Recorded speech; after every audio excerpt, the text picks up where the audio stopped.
Përshëndetje të dashur miqtë e mi, ja ku po ritakojemi sërish me mua Tirona Lilin, këtu në kanalin Monitor TV për të komentuar dhe për të ndarë bashkarisht. Përshëndetje të dashur miqtë e mi, ja ku po ritakojemi sërish me mua Tirona Lilin, pikërisht këtu në kanalin Monitor TV për të komentuar dhe për të ndarë bashkarisht një ngjarje për një nga fenomenet që ka pushtuar mediat shqiptare. Do të ndalojmë të flasim për Mimoza Ahmetin, një personazh që dita ditës me sinqeritetin e saj, me humorin e saj, me shakat e saj, ajo tërheq vëmendjen dhe dashurinë e publikut. Tani, nga jeta që po kalon, Mimoza edhe gjatë ditës së sotme tha që unë atje jashtë kam të bëj me njerëz shumë të këqij, të rënd, mos t'i themi të këqij. Duke që është shumë e lodhur nga jeta, duke që jeta e ka sprovuar shumë. Unë hyra dhe u interesova të kuptoj kush është Mimoza Ahmeti, ose të paktën çfarë ka kaluar ajo. Jo kush është, se për të ditë kush është e dim, po çfarë ka kaluar ajo, çfarë i ka dhënë jeta asaj. Dhe a meriton ajo që t'jetë fituesja e këtij 200.000 eurëshi. Sikur duket më shumë se kur Mimozës i nevojiten këto lek në jetën e saj. Ajo ka folë për një person që e ka patur në jetë dhe e ka dashurinë e jetës së saj siç duket.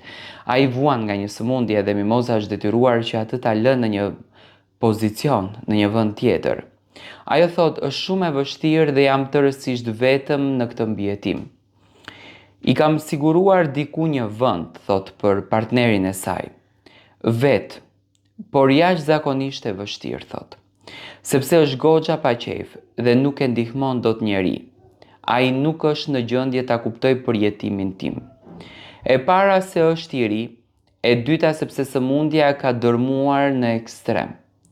Por të mbash në duart e tua shpirtin e një njeriu që del disa herë për të vdekur dhe t'ia kthesh prap, është një lidhje anormale. Unë nuk e di se si do gjej rrugët për të dalë nga kjo situatë në mënyrën që ai të ndihmohet dhe çdo gjë të ketë sens, sepse është shumë e vështirë, se thonë se është i smur, le të ikë. Por ai duhet të ikë ashtu siç do të ikë ai dhe për këtë është shumë e vështirë.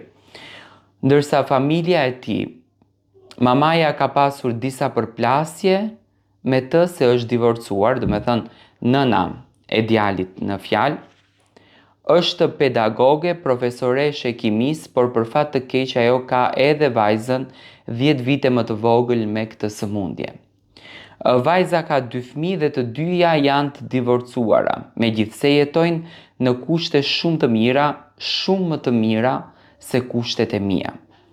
Po kush do t'i shtoj halle vetes, thot Mimoza. Duhet të kesh shpirt t'i shtosh halle. Unë jam përpjekur shumë që t'i gjej një pension, se ai s'duhet të bëj zgjedhje se është i smur, por se është i lirë, por s'po gjej asnjë rrugë dhe mundësi.